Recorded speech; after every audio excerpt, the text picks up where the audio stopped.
So the final whistle has just gone at Griffin Park, and Rovers getting absolutely battered 5-2. It was definitely a game of two halves. Obviously Rovers started the game in amazing form, scoring 2 quick-fire goals. Bradley Dack getting the first.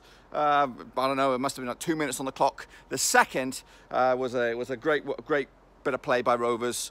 Danny, big DG, getting home the second. So 2-0, comfortable, looking good. And I thought maybe we'll actually put on a nice display here away from home against a team that were red hot. Brentford were in a similar run to us. At least I think they were unbeaten in 6 or maybe even more, but they definitely run 4 on the spin. So a lot was on the line, and we maybe took our foot off the gas a little bit, getting themselves back into it. Brentford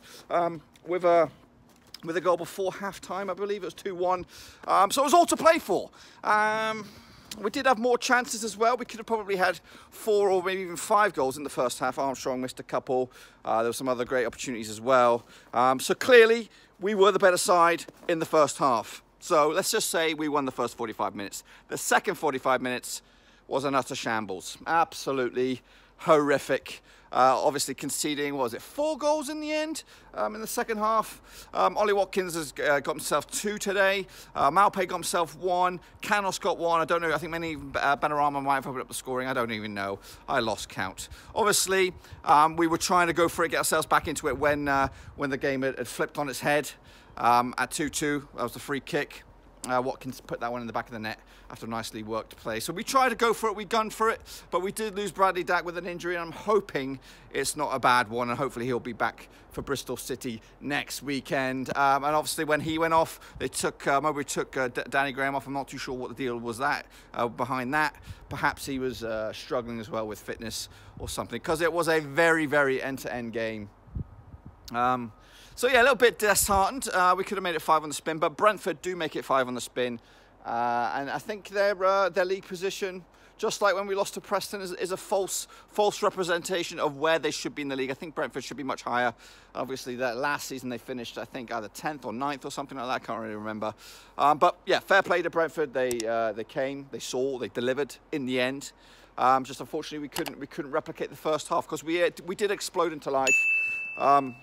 In the first 10 minutes. Yeah, here I am in the middle of the snow. It's hopefully going to melt today, because it's been a pretty nasty polar vortex and all that kind of stuff. But anyway, yes. Hey, this is the championship, folks. We do win games, we do lose games.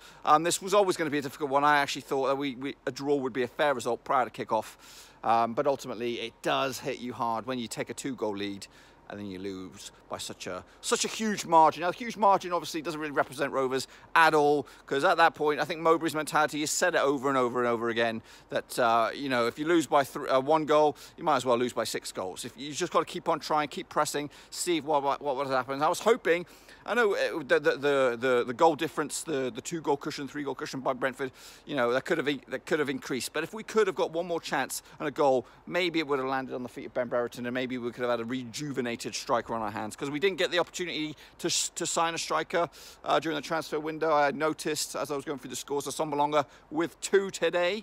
So that's a player that we could have had on our books. But no, I have faith in Mowbray. Mowbray's, you know, hey. These games happen. Bristol City earlier in the season. We got our chance now to rectify that defeat next weekend at Ewood Park. Fortunately for us, we do not have any distractions such as other cup games going on, so it's pretty much week in, week out, prepare for the next one. But yeah, it's a kick in the bit of the bollocks for Rovers. We'll dip down in the table, but I think again, just a quick glance at it, we're still a few points off the old playoff, so it's still nice and tightly packed. We still got all to play for, and maybe we can get back into the thick of things up against playoff chasing Bristol City next weekend. So come on, boys. Let's forget about it. A little bit later on, we'll take a look back at this game, as much as I really want to. But we will. Hopefully we'll get some detailed review as well from probably a very happy Brentford supporter a little bit later on. But yeah, what a game. 2 halves. Obviously, if we could end it at 45 minutes, that would have been absolutely fabulous. But no, unfortunately, the game ended 5-2 and Brentford got the points. Anyway, I'm going to let you get out of here. If you enjoyed the video, smash the thumbs up. If you're new to the channel, smash the subscribe. Back here a little bit later on for some detailed review in the snow. Thanks again for watching. Please like, share, and most importantly, hit the subscribe button to keep you bang up to date. All things Blackburn Rovers related, Championship related, football related. We've got it all covered right under one roof. And while I still have you, please be sure to check out some of the old videos scattered along here. I hope.